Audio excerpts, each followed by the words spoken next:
Bom dia. Nossa mensagem de hoje para a gente refletir é o capítulo 29 do livro Seara dos Médiuns, Psicografia de Chico Xavier, pelo Espírito Emmanuel. A mensagem é intitulada Aviso, Chegada e Entendimento. Ela foi psicografada na reunião pública de 25 de abril de 1960, comentando o item 160 de O Livro dos Médiuns. Então, quando a gente vai lá no Livro dos Médiuns, para a gente entender sobre o que, né, que Emmanuel está refletindo, trazendo para a gente como explicação, nós vamos encontrar Kardec falando sobre os tipos de mediunidade e especificamente sobre a mediunidade de efeito físico. Ele coloca que os médiuns de efeito físico são particularmente aptos a produzir fenômenos materiais, como os movimentos dos corpos inertes, ruídos e etc.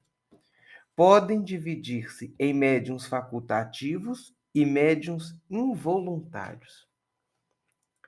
Essa mediunidade de efeito físico, ele continua explicando que os médiuns que são facultativos, eles têm consciência daquilo que têm condições de fazer, né?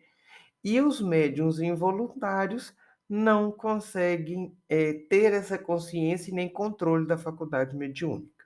É assim que ele distingue esses dois tipos, subtipos dentro da mediunidade de efeito físico. Logo em seguida, ele vai falando que esse tipo de mediunidade é uma mediunidade mais rara. Por quê? Porque se a gente percebe que o objetivo de uma comunicação espiritual é o progresso moral daquele medianeiro, daquele médium e daqueles a quem a mensagem mediúnica pode tocar, os efeitos físicos têm mais contribuição de chamar a atenção para o fenômeno, para despertar a curiosidade, para mostrar que além da vida terrestre existe uma vida espiritual, do que realmente quanto à condição de uma edificação moral. Emmanuel, falando para a gente sobre esse texto, vai nos lembrar do início das comunicações espirituais que foram estudadas por Kardec e por seus companheiros.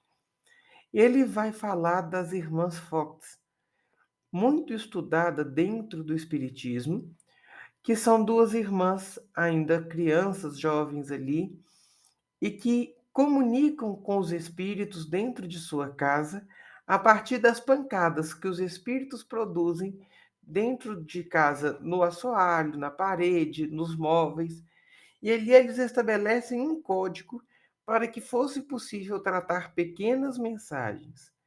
E ali as irmãs vão conseguindo comunicações de espíritos que já tinham passado por aquela casa, de espíritos da própria família que desencarnaram há muitos anos. E isso chamou a atenção da própria comunidade da cidade, atravessou o oceano, chamou a atenção em outros continentes. Então a gente precisa pensar que qual é o grande objetivo da comunicação de efeito físico? É realmente se despertar. Por isso que no início da codificação, Kardec fala sobre as mesas girantes, sobre suspensão de objetos, sobre a escrita direta, que é aquela escrita que acontece direto no papel, sem a intervenção do médium, apenas o espírito. E por que a gente não vê isso? Materializações. Aqui em Terra Mineira, as reuniões de materialização do Peixotinho com o Chico, que é muito conhecido, onde os espíritos se materializam e se torna visível a qualquer pessoa. Mas por que a gente não vê isso hoje com tanta frequência? E aí Emmanuel responde que dentro da comunicação espiritual, dentro do progresso da humanidade, frente a essa comunicação, existem três momentos predominantes, e é justamente o título da nossa mensagem: aviso, chegada, entendimento.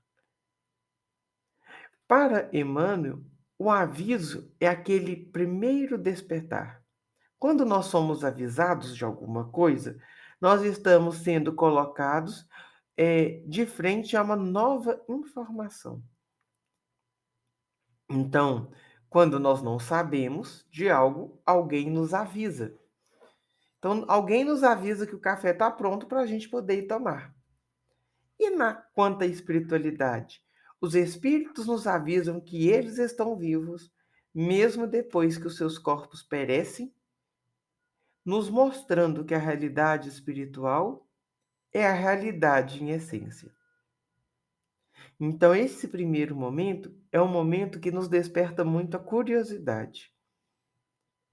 Eu falo que quando nós entramos pela primeira vez dentro de uma reunião onde há manifestações mediúnicas, a gente está ali recebendo um aviso mais forte. Por quê? Porque a gente está curioso.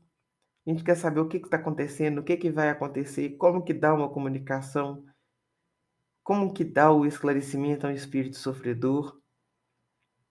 Mas não tanto pelo conteúdo doutrinário, não tanto para perceber o que eu posso aprender com aquilo, mas muito para conhecer, para realmente criar um sentido de veracidade de que a vida continua. E a partir do momento em que há uma edificação constante, de todo dia um tijolinho a mais nessa edificação, da construção da nossa fé e de seu embasamento, nós saímos dessa fase do aviso e passamos à fase da chegada. Na chegada, eu me coloco frente a frente com o novo. Não de um jeito qualquer. Quando a gente chega em algum lugar que a gente foi avisado, nós temos um objetivo. Então, se eu fui avisado que o café está pronto, quando eu chego, eu tomo café. Pode parecer óbvio, mas não é. Quando a gente está dentro da vivência da mediunidade, nós queremos estar em contato com os espíritos. Nós queremos beber da fonte de sua sabedoria. Queremos entender melhor a forma como se dá a comunicação. E quando eu chego ali, eu preciso saber para que eu vim. Qual é o meu objetivo? E da mesma forma, recebemos ali uma comunicação mediúnica. Como que se dá essa comunicação?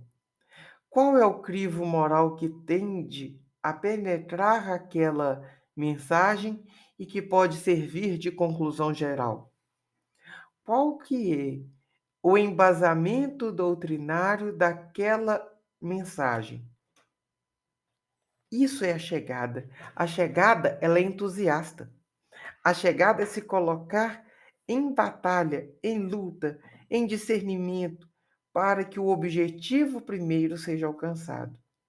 E a gente nunca pode esquecer que toda comunicação mediúnica séria tem objetivo. Espírito nenhum se manifesta apenas para passar a mão sobre o nosso ego e alimentar nossa vaidade. E isso tem que ser muito pensado. Toda comunicação mediúnica tem fim útil para a edificação do outro, para consolo, para o amor, para concretizar o Evangelho de Jesus. A comunicação espiritual que não materializa, que não faz presente o Evangelho de Jesus, duvide. Duvide de seu caráter moral, doutrinário e esclarecedor. Por isso, as comunicações precisam ser assistidas, por isso, as comunicações precisam ser observadas, para que não caiamos no erro, não sejamos enganados por espíritos que brincam conosco. Num terceiro momento, Emmanuel nos fala que chegamos então à fase do entendimento. E aí eu quero ler as próprias palavras de Emmanuel. Ele diz assim: Quanto a nós, que nos achamos na fase do entendimento, saibamos concretizar os princípios da fraternidade e esparcir o socorro moral em benefício das consciências, estendendo a luz ao coração do povo, porquanto o plano espiritual atinge o plano físico em cumprimento das promessas do Cristo, de modo a reunir todas as criaturas na lei do bem e habilitá-las convenientemente para a continuidade do serviço de hoje, no grande futuro ou no grande além, ante a vida maior. Olha como que Emmanuel ele é entusiasta. Ele já nos coloca, ele fala, quanto a nós que nos achamos na fase do entendimento, ele já nos coloca também na fase do entendimento. Olha que bom. Ele já está nos dando uma chance. Ele está fazendo um convite. Vamos além. E vamos além junto. Como junto com Emmanuel? Emmanuel tem vários livros escritos. Junto com ele, estudando um estudo sério, sistematizado, organizado, a gente começa a sair daquela experimentação, daquele primeiro encanto, para passar à profundidade de um sentimento, de um amor e de uma dedicação. Então ele nos chama para junto com ele passarmos a fase do entendimento, e eu gosto muito que ele fala que é a fim do benefício das consciências. É o despertar da consciência humana, o despertar do nosso caráter evolutivo, o despertar para que a visão do Cristo, o mundo que o Cristo falava, que iria implementar aquele reino dos céus, aconteça. E ele conta conosco para que essa realidade se torne possível. Gente, eu queria fazer um convite de que cada um também leia esse capítulo 29 aí de sua casa. As nossas reflexões, elas não substituem de forma alguma o texto em si, e esse livro, ele é de fácil acesso. Então, o capítulo 29 e todos os outros, faça um esforço. São 2 páginas por dia. Estude junto conosco para que o seu coração, para que o seu momento de reflexão possa ser também fruto de sua experiência pessoal, de revisão de sua vida, de sua mediunidade, frente a Jesus com auxílio de Emmanuel. Muito obrigado a todos.